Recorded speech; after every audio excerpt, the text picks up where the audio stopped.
Welcome to the Infinite Human Talk Show. And I am here and very excited about our guest, Dee Patterson. Hello.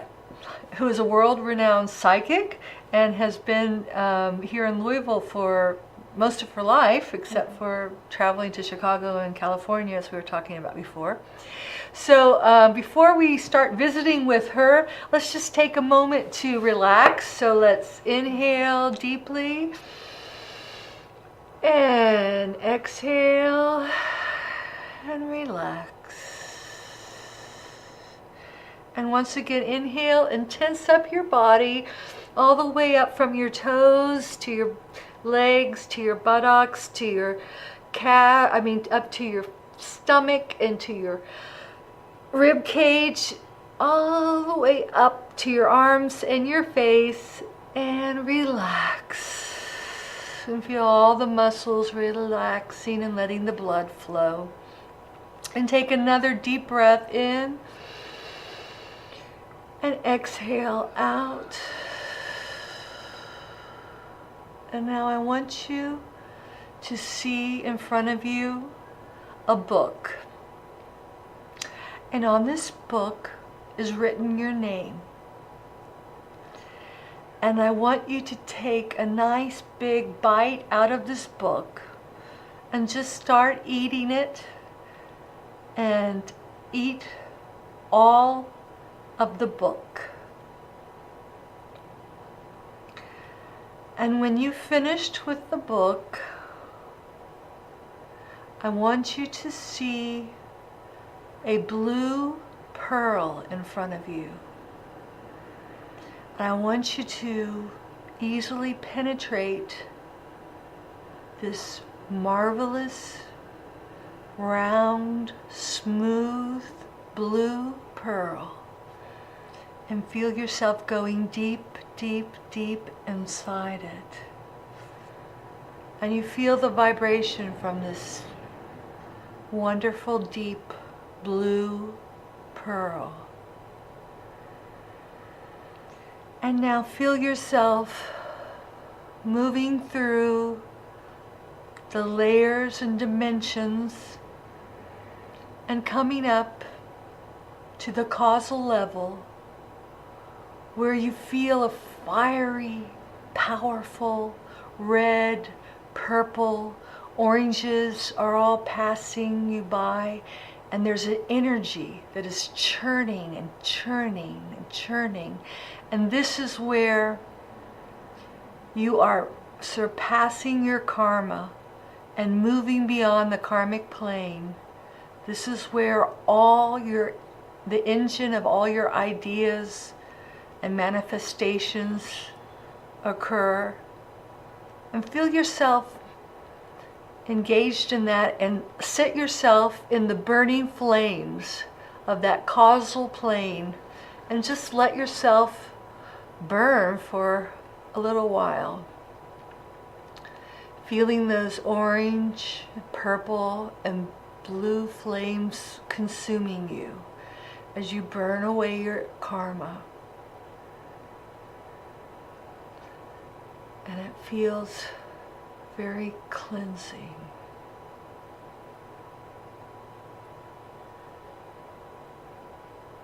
Feeling it burn away with the deep oranges and yellows, purples, blues. And now feel yourself moving up, up, up into a stream of colors, ribbons and ribbons of colors in the mental plane. And let yourself grab onto one of those strands of colors and just feel yourself following it, learning from it, feeling the vibration of the mental plane. And when you're ready, take a deep breath, exhale, and open your eyes, and welcome back. Welcome back to the physical. So, I have a lot of questions to ask you. Why don't you start by just telling me about your upbringing and when you first began to notice your awarenesses and the things that happened to you? Well, actually, I was raised as a Catholic, so my upbringing was very much steeped in Catholicism. But I did not know that I had any psychic ability until I was 36. Oh, okay. Unlike most people who always knew that they were psychic, I didn't. Now, I had had a few what I would call psychic experiences along the way, but they were mostly when I was under a lot of emotional distress. And now looking back, I can see because that was the only time where I'd let all my guards down. And so once I joined a meditation group, that's when I actually opened up. Because I think probably until that point, I'd never truly relaxed. Sure. And well, could you share with us what some of those experiences might have been that happened? The ones that happened before. Yeah, when you were under distress or whatever. That. The first one that happened was I was married in 1971, and my husband was killed a month later in a car accident. Oh my God. So of course there was extreme emotional distress, and I had what I call a vision from Jesus, who came to me, and what he said to me was, my life was not about sacrifice, it was about love. And I just felt that energy, because at that stage of my life, I would have to say I was probably a little more into the atheist mode, you know, having thrown aside all of the Catholicism and the restrictions that went with it. And, you know, I didn't know what I believed. Sure. But after that experience, then from that point on, I knew that there was something much greater than what I had experienced up to that point. And of course, I was very young. Yeah, that's interesting because my husband was raised Catholic also, because he was Latino, you know, from Cuba, and he had just tried so hard to put all his faith and energy into the Catholicism, and by the time I met him, he was just, you know, like, there is no God, because it hadn't worked for him.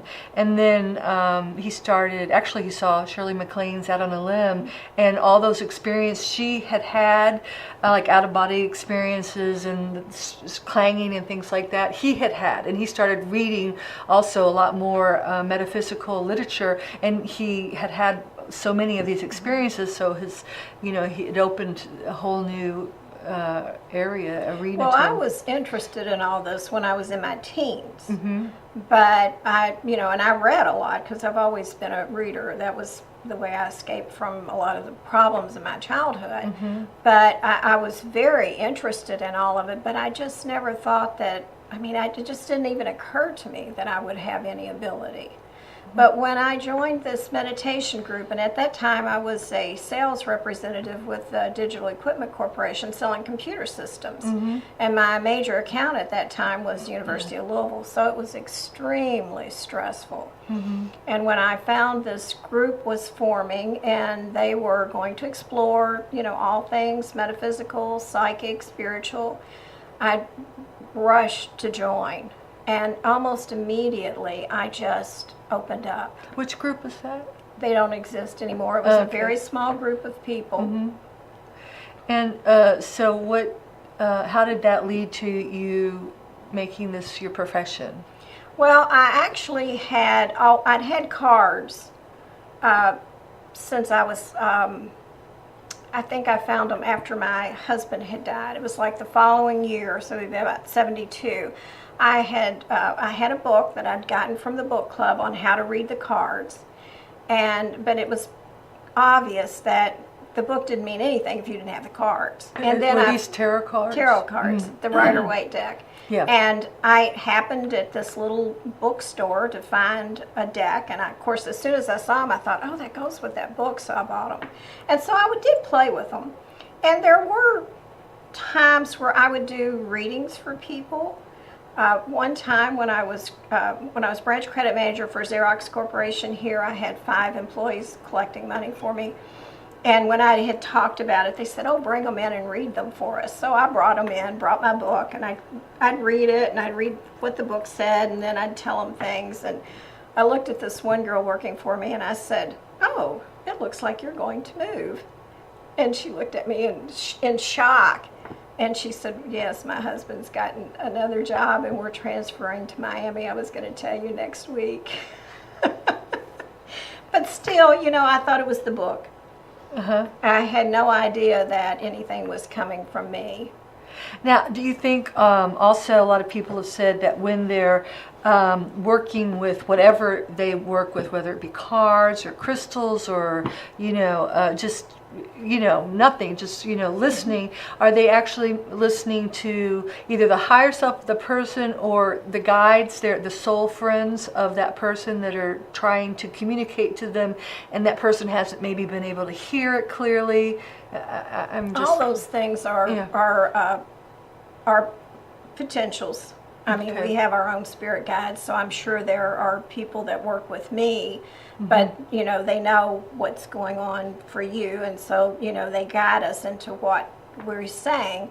The difficulty is in our interpretation. Okay. Because sometimes when people feel like they weren't told accurate information, it may be that the reader themselves is filtering too much, or the symbology it may mean something to me and something entirely different to you.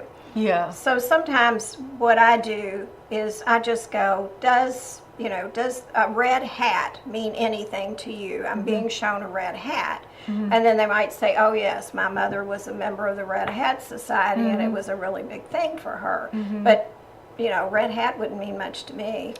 Yeah, I felt that sometimes with psychics that they might have the ability to see some things, but their ego, kind of muddies the water sometimes, and then they'll interpret it, and then they'll give, and interpret it with too much of themselves in it. And their own biases. Yeah, their own biases, yeah. So I really think a lot of the reason that I've been so successful is that when I do a reading, I try not to judge at all. Yeah. And I was single for a lot of years before I remarried, and I figure that I've made nearly every mistake you can make.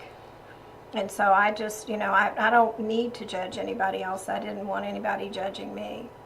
Yeah. So I just try to give them the information the way I'm seeing it. I try to be kind and aware that, this might be traumatic for them. And then sometimes I can be pretty tough. Okay. If I feel like they need to hear, like, why are you trying to get this man back when you've already said he's this, and this? Yeah. So it seems like you have these intuitive psychic abilities, but you also have kind of counseling skills. Yes. And you combine the two to guide the person through, whatever they're facing in their lives, which may change. Got a bug on your face here. Sorry. Okay, and let's see. Let me just look at some of the questions I was going to ask you. Would you tell me a little bit about, well, I know you did the talk show with Marilyn. Right, Marilyn Getty. A long time ago, but could you just tell me a little bit about what that was like, and what you did, what you all discussed and things well, like that? we called it The Future is in Your Hands, and we had guests, much like what you're doing, and we would just ask them questions about how they went about their work, and Marilyn and I have always had a real good ease with each other, so we've we kind of bounce off each other, just maybe because we're both psychic, we intuitively can pick up where the other one leaves off. And so we had interesting people on, but because it was a cable show, once they moved the cable channel from 10, where a lot of people could flip channels and see it, even by accident, and then they might tune in, they put it at the very end, which was like 98, and then at that stage, nobody was watching it, and so we finally just decided it was time to stop. I think we have a transmigrating soul that is like flying all around here. Go on. maybe. Okay, but you were probably a pioneer of that kind of show in those days. That was like one of the first ones to come out with. There was another group. Barbara Blocker and Wita Ream also had a spiritual show. Uh-huh. In fact, we were on their show, and that inspired us to do our own. Oh, how interesting. But you know, when you're wondering if there's two people watching you and you give a whole day to it, we just decided it was time to stop. Yeah. Well, it's a nice thing that you started, though. Nice energy, got that going. Now, tell us about your newspaper that is still going. This is Odyssey, and it's available locally. You can pick it up always at the first of the even months at Rainbow Blossom. We always put a good supply at all of the rainbows. But it's a 24-page publication. I have a number of spiritual teachers and healers that write articles, and they're always very interesting. And a lot of psychics and healers advertise in the publication. And so if you're interested in metaphysical things, it's a very nice publication. Or if you're a spiritual person that's Right. working in the field, you can advertise too. But because I keep the ad rates low, I don't take any money out of it. I've never taken money from Odyssey. All the money that comes in through donations or subscriptions all goes to the production of it. So Okay. I've never taken any money, which is the only reason why. This has been published since October 1990. It's the only Wow. reason that everything else has come and gone. Mine has stayed because Yeah. I've always felt it was my contribution to the spiritual community and that I didn't have to make money from it. Well, that's great. That's a wonderful thing to do. So, let's see. What else did I want to ask you? I'm very interested in the work you do with, with the grief. Because you work kind of, I know there's grief therapists that just work with the feelings, but you actually can go to, like the other side sometimes. And, a lot of times I think grief comes from people just not knowing what happened to the person that they cared about, and, Well, I actually do two different things where grief Okay. is concerned. As a medium, I can help people access their loved ones that have passed over. And most of the time, all people want to know is, are they okay? Are they in the light? Are they loved? Were they okay when they transitioned? And I can get information. I don't always get their name. For me, I connect better if someone gives me the name. And interestingly enough, sometimes the strangest names are the ones that actually come through. But more common names I don't always connect to. I had a woman not too long ago that came, and I actually wrote an article about it because she was very much steeped in Christianity, but she'd had a lot of people pass. And so she came and she said, I want to know about, some of my loved ones that have gone through. And her grandmother came through first, and I got her grandmother perfectly. I said, I see a thin woman, she's smoking. I said, and I, just went through all the personality things. She said, oh my God, that is my grandmother. And then I got her father who had passed. And then I got an uncle, and I got his name. I think it was Leo. And she said, oh, I don't even like him. Why is he coming through? And I said, well, he just wants to apologize for not having been a better person. And so I'm like, almost finished with her session, and she said, but you never got the person I came here to know about. And I was like, well, who was that? I thought, I've gone through all these people. Who is this? And it turned out that she had a very good friend who had killed herself. Oh my And gosh. the friend was living with her at the time and had killed herself in their basement. Oh my God. So, of course, she had a lot of guilt and Yeah. all of that. So, I gave her messages, which was, the friend was almost shouting at me to tell her it's not your fault. Oh, good. Yeah. And I had to keep telling her that. So when I got through with that, and she said, but I don't understand. I only know about heaven and hell, so where are they? So I said, well, it's not heaven and hell the way we think. or what we've been taught through religion. I said, it's not like that at all. I said, there are levels, but when people transition, I said, they're met by people who love them. And I said, people who have had a really bad life, who've done really horrible things, I said, they go to be rehabilitated. I said, but they don't go to hell to burn forever, but there is a process that they have to go through to be healed. And I said, but most people are met by their loved ones who have already passed over, and sometimes by their favorite pets will show up. And I said, so that they're not alone. Yeah.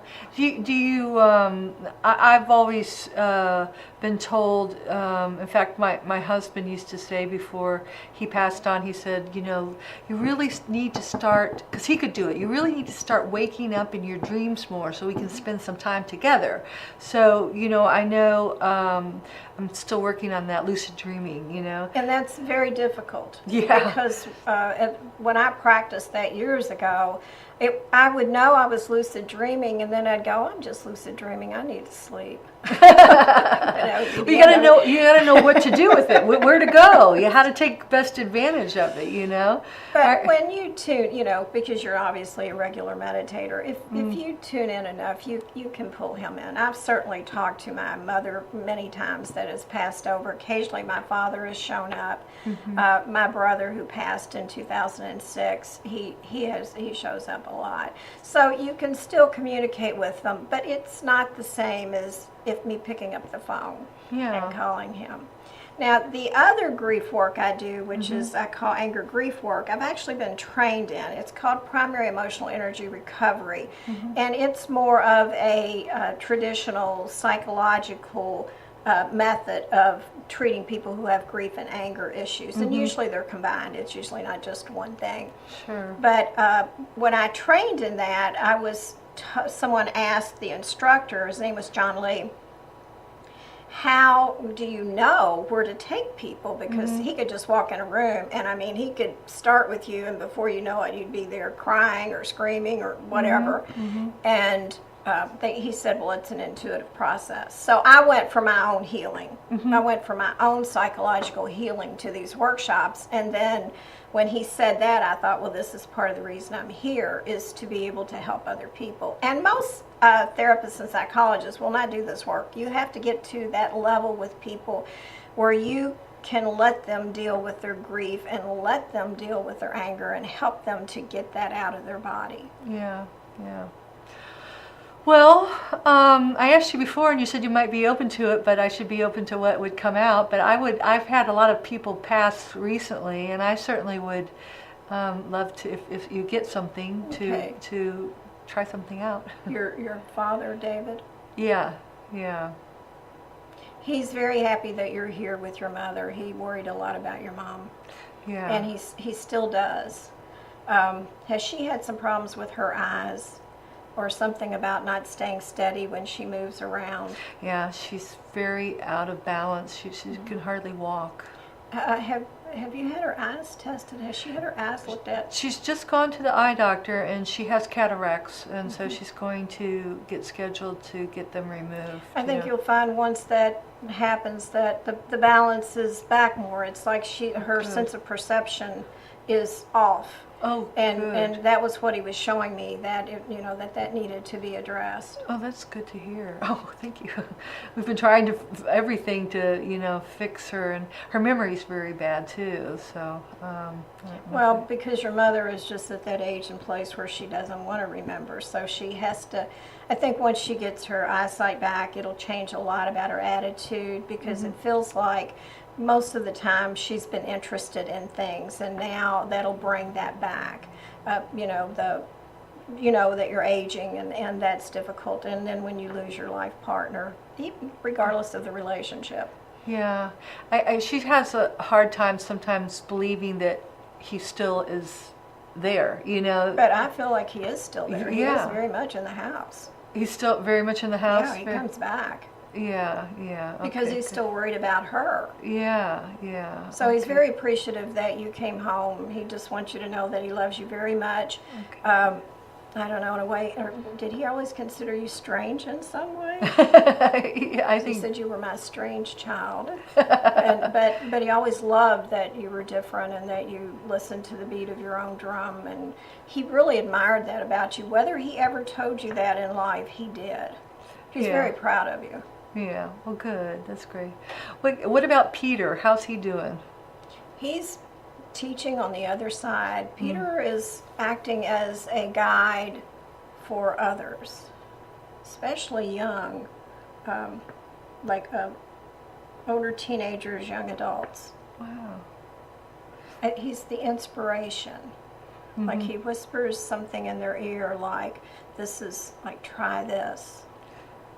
Oh, that's cool. So he's still working. Yeah, I'm sure. He was actually excited about his next assignment, and I wasn't quite as excited about it for him. I was like, don't leave me, and I Well, that's what, it's not the same as, Yeah. you can still be in touch with them, but it isn't the same as picking up the phone and calling. or holding them, them, falling or just- asleep with them. Yeah. Right. It Well, that's is. good. It's That's very difficult. healing. Thank you. I think that's But so he important. has important work he's doing over there. Yeah, I knew that. I knew that. So, well, that helps a lot. So some of the books that you had, did you two write them together? Yeah, we wrote The Pathway Home together, which is about physical, mental, emotional, spiritual healing and medicine, and the way it was written back in 1995, and it was kind of predicting the mess that medicine was going to be in by now. And we also wrote a book called Mer World together, and it was about an ancient culture of Mer people and a kind of a love affair between a submarine captain and a mermaid. So, Well, yeah. he seems to be telling me that there's another book that you're meant to write.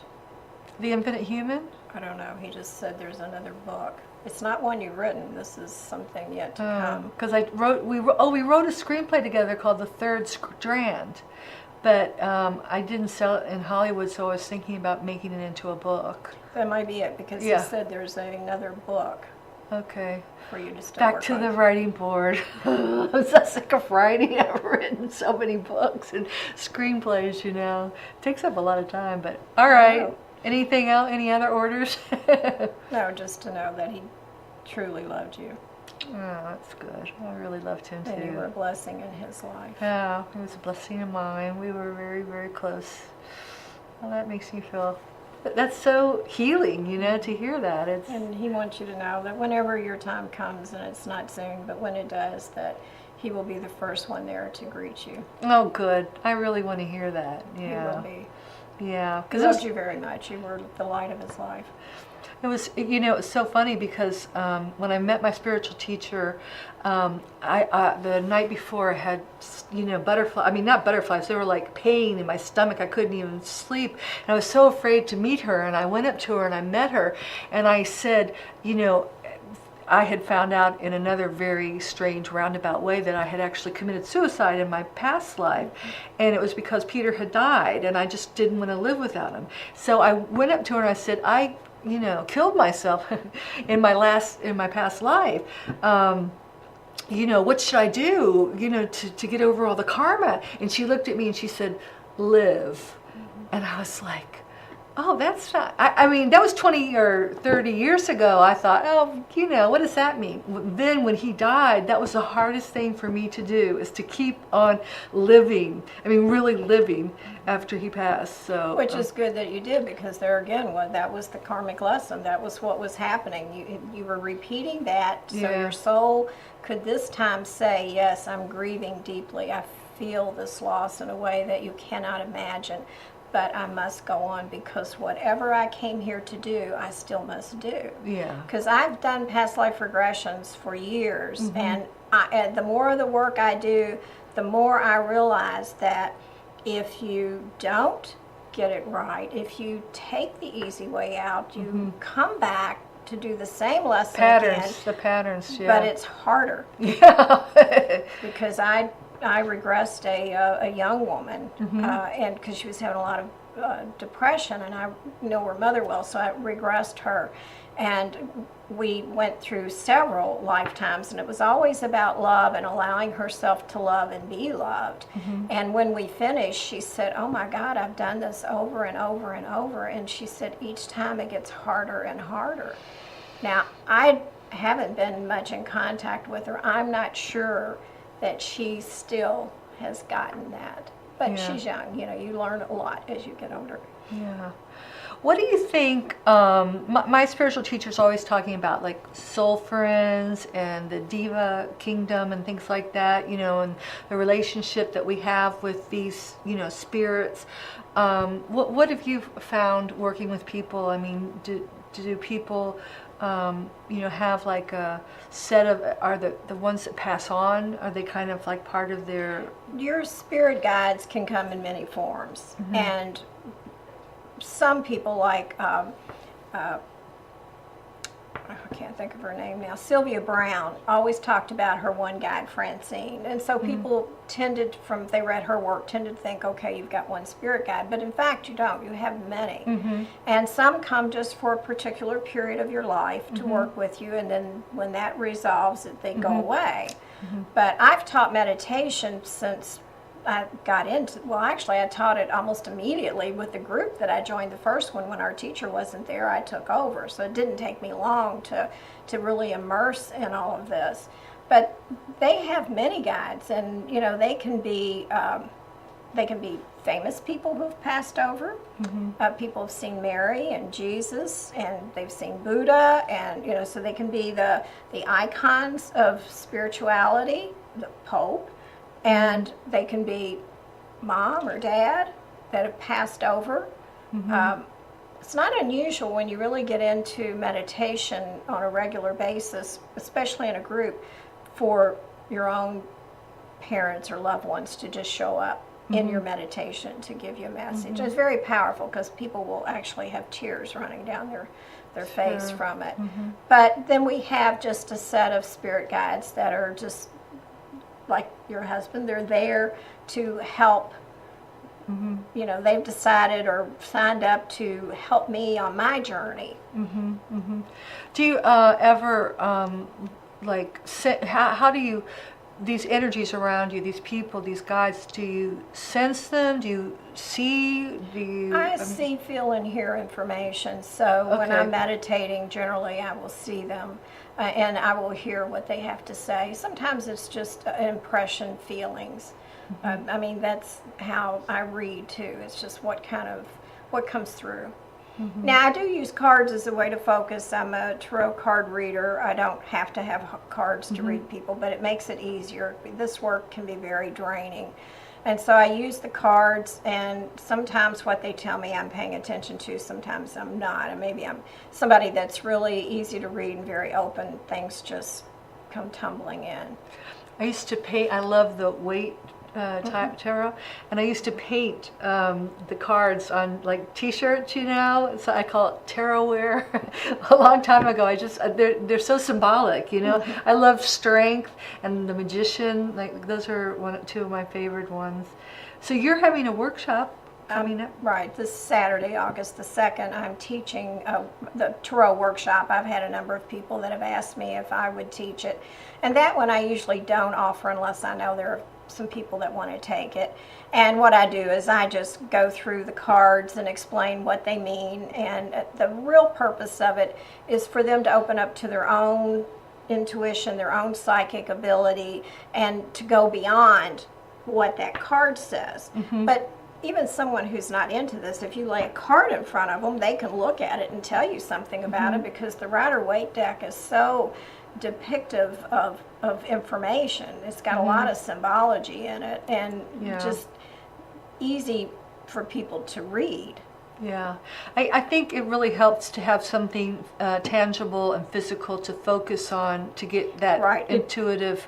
We used to just, in some of the workshops we did, we would pass our pens around. We'd exchange pens, and we'd just look at this pen, and this person is very knowledgeable and responsible and organized, just by looking at the pen, Well, because that's psychometry, where you're picking up the energy from the person.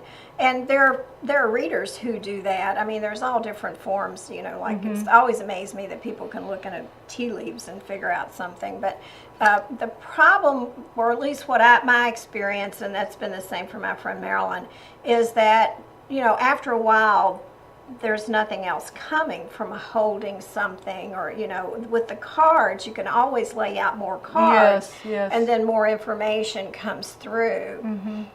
One thing that I've discovered I was able to do is, because I've traveled a lot in my lifetime, and like when I go to ancient ruins, like the Parthenon in Greece or the Forum, I could just touch the stones, and it was like I could, see everything that had happened there. And my life's also how I interacted with people, and it's just the strangest thing to get like an ancient stone, and hold it, and it's just like all that the information is there. Well, because the energy is still contained, the record is still there. But it's, most people wouldn't have the ability to do that. Well, I also wanted to ask you said you'd talk a little bit about crystals. Can you, because everyone's always curious about crystals, and, I wear a crystal, and they're like, wanting to touch it and stuff. Well, I'm like, don't touch my crystal. The clear quartz, there's a reason for that. The clear quartz crystals are conductors of energy. That's why they're used in all electronics, and they're used in TVs and all that, radio transmitters, because they conduct energy. And so it's an energy stone. So in itself, it's not necessarily powerful, but you project your own thoughts and energy through it, and then you can charge it, and it manifests. But all stones, all natural gemstones, have an energy that resonates to something within the body. And so there are people here who that's all they do. They do crystal healings or stone healings, and I've had one done, so it can be very powerful to work with the energy of stones, and especially if you line them up to the chakra system. If someone's having a problem with their stomach, and they want to use any of the gold tone of stones, and maybe combine that with or green, which is healing. Now Peter, so when we first met, he was like a doctor and Mr. Scientist, Republican, anti anything, and I was like herbs and yoga and meditation and stones.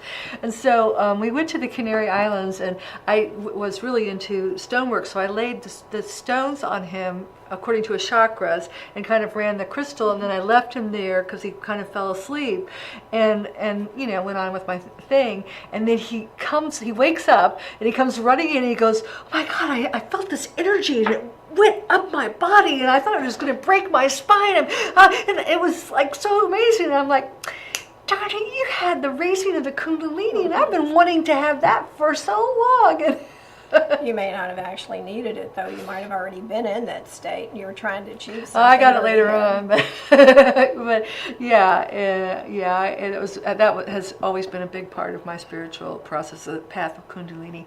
But I think he needed that because he was so attached to the physical body, he couldn't believe that there was actually a spiritual energy that could cause that much nuclear reaction inside your physical body. So that was his opening. That was his the meditation group was my awakening. Yeah, it exactly. Woke me up to, this is what you came here to do. Mm-hmm. And after I joined that group, I came across at an astrological conference.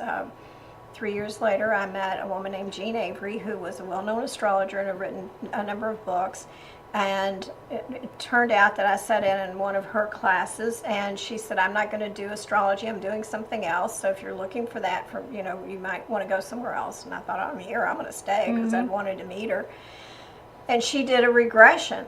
And out of that, she and I connected, and we traded, and I did some readings for her, and she did a past life regression for me. And that was when I saw exactly what my life purpose was. It was like another awakening. It was like, okay, now I know what I'm meant to do. Wow.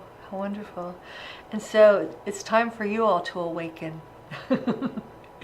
That's what this show's about. I think, I believe that everyone's like a little piece of this puzzle. And as they awaken, we're midwifing in this whole new earth. And we're, entered the age of Aquarius already. So it's an amazing time on the history of this planet and also the whole universe. And next week we're going to have some people, I think Willie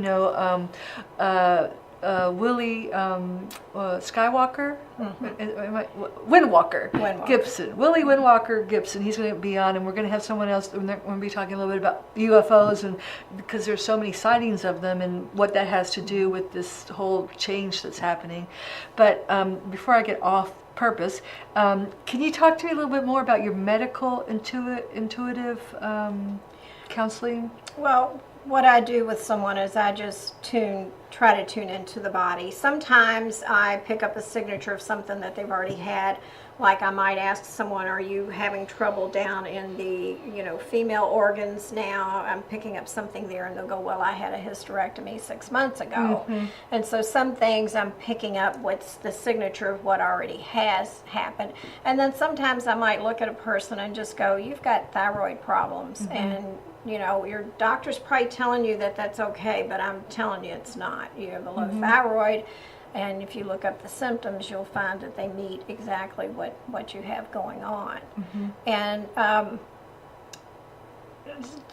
it's more like that. Like I might say to somebody, you've got a problem with your lower spine, and the reason that you have that is that you want to move forward and you're afraid to move forward, and that's the energy of pushing and back is what's keeping you from healing in that area. Sometimes I get the symbolic, the emotional part of what the dis-ease is in the body. Yeah. I think people don't know how important that is. As being married to a physician, as Peter began his spiritual journey, he actually spent like an hour or so talking to patients and finding out the reason behind like their pain. We write in the book, one woman came in and she just has this reoccurring pain in her uterus, and it turned out her baby had died, before. And it's those thought forms that trickle down, and then they get into the body, and cause dis-ease, as you said. And if you can actually address the thought form before, you can really, have a holistic healing that will, save you a lot of pain and a lot of... Well, and if I get, say someone comes in and they've got fibromyalgia, and I go, well, you've got something systemic in the body that's pain, I don't know if it's arthritis or something else, and they'll go, well, I have fibromyalgia, and I'll go, okay, who verbally or physically has beaten you up in your life or is still beating you up? Mm-hmm. Because it's like your fibromyalgia is pain all over the body. It's like somebody is beating you up. Yeah. And sometimes, and most of the time, they will say, oh, yeah, that was my dad, or that was my mom, or my ex-husband. One woman said, my ex-husband used to beat me. I finally left him. Yeah. And I was like, well, you got all that energy there. You want to get rid of this. Yeah. And I don't tell them not to take medications and things because, when you're sick, it's hard to heal yourself. Mm-hmm, sure. But I do tell them that if they'll work with that emotional part of it, they'll get better. Mm-hmm. And chronic fatigue is another one of those ones where it's really that somebody drains them. They drain all their energy. Mm-hmm. Mm-hmm. They're having to put forth energy for something they don't want to do. Yeah. I'm so glad to hear you talking this, because you really are talking my language, because I come from a family of psychotherapists, and I have a degree in mental health counseling.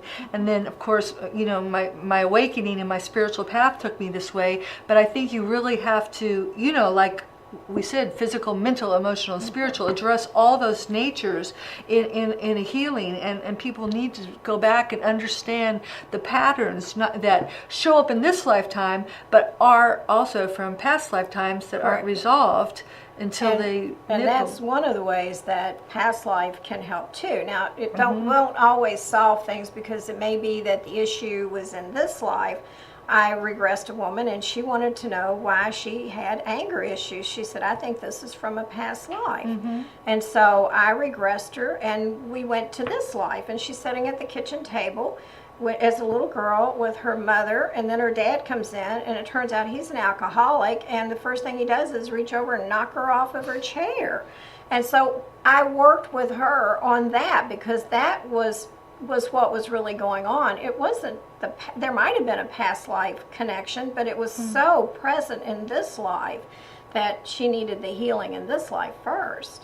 Yeah. And then I was shocked, like, you didn't know that? Yeah. Yeah. Sometimes it's easier to put it way behind you than or to actually think, well, deal it with didn't it. happen here, it's in another Yeah. life. And But then, I've always been told that everything from a past life that you need to deal with is in this life. it repeats. It repeats I until had you take care of a it. woman who came to me that had migraine headaches, and she tried everything, and someone had suggested maybe she try past life. And in one lifetime that we went back to, she was like, her mother was like the healer, or the village that she was in, it was way back, and they were superstitious, and they frowned on her, and so by proxy, because she was the daughter of this woman, then there was something wrong with her, and so the villagers got upset about something. I've forgotten all the details, but anyway, they ended up stoning her to death, and the stones hit her in the head.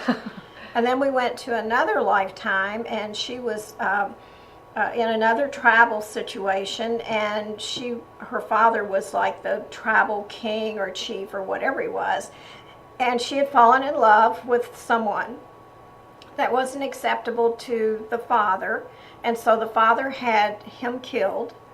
And in grief, she had gone to a river that had like a waterfall, and had thrown herself into the river. And when she did that, she hit her head on a rock and went in. So we did some work on releasing, and forgiving. And No wonder she had migraines. Oh my gosh. Yes. And I talked to her about 6 months later, and I said, have they come back? And she said no. Oh, great. That's wonderful. That's So, I mean, amazing. I don't know how long it lasted, but at least for a while it did. Yeah. Let me stop for 1 minute, because I want to talk about my spiritual teacher is doing a nonprofit organization, and it's called www.risingstarsfundraising.org. If you can go to that website, and it's a program that she offers inner city kids that wouldn't have an opportunity. She flies them up to her ranch in Montana, and she mentors that are spiritual people like us.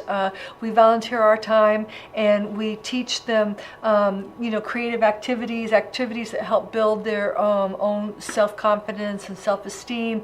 And I wanted to just a minute to show you how powerful the program is.